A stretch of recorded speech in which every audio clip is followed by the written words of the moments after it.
Bismillahirrahmanirrahim. Assalamualaikum warahmatullahi wabarakatuh. Pemirsa yang dirahmati Allah, marilah kita simak ceramah dari Ustadz Hanan Ataqid dengan tema nikmat yang paling berharga. Sebelumnya marilah kita bersolawat terlebih dahulu. Allahumma sholli ala sayyidina Muhammad wa ala ali sayyidina Muhammad. Selamat menyaksikan. Bismillahirrahmanirrahim. Assalamualaikum warahmatullahi wabarakatuh. Teman-teman sekalian, di dalam Al-Quran surat At-Taubah ayat 124 ada satu ayat yang luar biasa untuk kita renungkan tentang masalah iman. Allah Subhanahu wa taala berfirman, A'udzubillahi minasyaitonirrajim. Bismillahirrahmanirrahim. Wa idza ma unzilat suratun فمنهم من يقول أيكم زادته هذه إيمانا فأما الذين آمنوا فزادتهم إيمانا وهم يستبشرون. Dan apabila turun surat di antara surat-surat Al-Quran, maka sebagian dari orang-orang munafik bertanya kepada teman-teman mereka, siapakah di antara kalian yang bertambah imannya dengan turunnya surat ini? Maka sesungguhnya orang-orang yang beriman pastilah bertambah bagi mereka iman dengan turunnya ayat Al-Quran, dan mereka merasa gembira karenanya. Shadaqallahul azim. Teman-teman sekalian, kita sering mendengar ungkapan dari para ulama bahwa iman itu yazidu wa yanqus, bertambah dan berkurang. Iman kita pada tabiatnya tidak selalu stabil. Ada kalanya dia dalam keadaan nyaman, dalam keadaan kuat, tapi ada kalanya juga dia dalam keadaan drop, dalam keadaan lemah. Sedangkan kita selalu membutuhkan iman kita 24 jam dalam sehari. Kita butuh iman kita seperti kita butuh udara. Karena dengan iman itu, jiwa kita bisa hidup. Karena dengan iman itu, hati kita bisa bernafas. Kita butuh iman lebih daripada kita butuh pulsa dan butuh handphone. Bahkan banyak orang yang ketika keluar rumah, lalu melupakan handphonenya, pasti dia akan kembali lagi ke rumah walaupun dia sudah jalan jauh. Saking butuhnya dia terhadap handphone.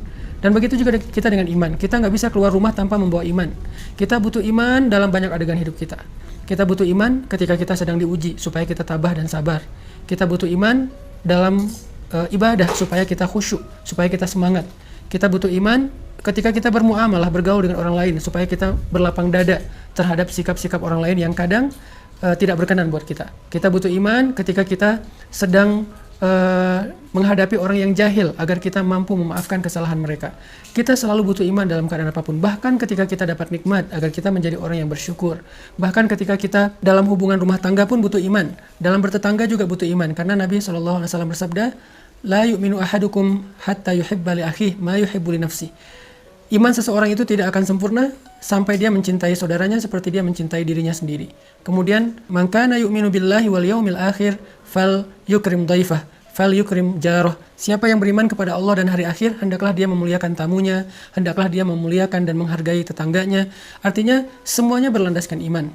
Sehingga iman adalah salah satu kebutuhan yang cukup penting dalam hidup kita. Bahkan mungkin lebih daripada udara untuk kita bernafas, lebih daripada air untuk kita minum, lebih daripada makanan untuk kita makan. Kita butuh iman lebih dari semua itu. Nah, saking pentingnya iman dalam kehidupan kita, sampai para ulama mengumpamakan iman itu seperti akar. Lalu pohonnya adalah sabar, dan buahnya adalah kebaikan-kebaikan yang kita lakukan dalam kehidupan kita. Sehingga kalau kita ingin selalu menjadi orang yang baik, selalu ingin jadi orang yang happy, pengen jadi orang yang selalu lega dadanya, yang selalu lapang hatinya, pengen jadi orang yang mudah memaafkan kesalahan orang lain, nggak baperan, nggak gampang patah, nggak gampang drop, nggak gampang putus asa, maka yang pertama harus kita pupuk dan kita siram itu adalah akar keimanan di dalam hati kita. Siapapun yang pengen tangguh dalam menghadapi ujian hidup, siapapun yang pengen survive dalam setiap musibah, siapapun yang pengen melihat keajaiban-keajaiban terjadi dalam adegan-adegan hidupnya, maka dasar yang harus dia kuatkan itu adalah iman. Orang kalau punya iman, Allah kasih banyak kejutan dalam hidupnya. Orang kalau punya iman, Allah kasih banyak kebaikan dalam hidupnya. Makanya Nabi mengatakan untuk hidupnya orang beriman itu dengan kalimat ajaban, menakjubkan. Ajaban li amril mu'min, menakjubkan sekali hidup orang yang beriman itu. Mau kondisinya susah, menakjubkan. Mau kondisinya senang juga, menakjubkan. Nah, pertanyaannya adalah ketika kita butuh iman kita untuk selalu bisa stabil, kalaupun dia berkurang tidak drop, dan mudah-mudahan dia bisa selalu bertambah, gimana cara kita untuk bisa menjaga keimanan? Gimana cara kita nge-recharging iman? Gimana cara kita nge-refresh iman? Teman-teman sekalian, pernah nggak teman-teman ngerasain saat-saat ketika hati kita tuh rasanya kayak dekat banget sama Allah. Hati kita rasanya kayak kangen banget sama Allah, kangen sama Rasul. Rasanya ibadah itu kayak nyaman gitu kan, membaca Al-Quran nyaman, sholat malam itu nyaman, bahkan sebelum tidur kita jadi kangen pengen tahajud. Kapan ya tengah malam pengen bangun, pengen doa sama Allah, sholat itu bisa nangis, doa itu bisa nangis, kapan? Rata-rata jawabannya, kita bisa merasakan suasana hati senyaman itu ketika lagi banyak masalah. Padahal kita bisa merasakan hal yang sama tanpa harus menunggu datangnya masalah. Gimana caranya? Duduklah dalam majelis ilmu. Ketika kita mendengar nasihat-nasihat para ulama, ayat-ayat dibacakan, hadis-hadis disampaikan, cerita-cerita dikisahkan, saat itu kita akan merasakan kelezatan iman yang sama seperti yang kita rasakan ketika kita sedang diuji. Dan perasaan itulah yang bakal jadi bahan bakar dalam hidup kita untuk bisa melanjutkan perjalanan hidup, melanjutin traveling atau trip dalam kehidupan kita, menghadapi tantangan dalam hidup kita butuh bahan bakar banget. Dan bahan bakar itu ladzatul iman atau halawatul iman, manisnya iman di hati kita. Jadi penting banget kalau teman-teman ngeluarin budget buat nambah kuota handphone, harusnya budget yang lebih besar berani kita keluarkan demi menambah kuota iman. Kalau teman-teman bersusah payah olahraga supaya bisa keringetan, supaya sehat fisiknya, harusnya tidak ragu-ragu untuk bersusah payah dalam mencari ilmu untuk menambah iman. Kalau teman-teman sabar untuk ngecas handphone, menunggu 1 jam supaya handphone bisa dipakai lagi, harusnya teman-teman juga sabar duduk di dalam majelis ilmu 1 jam, 1,5 jam, 2 jam supaya iman kita bisa full dan bertambah kembali.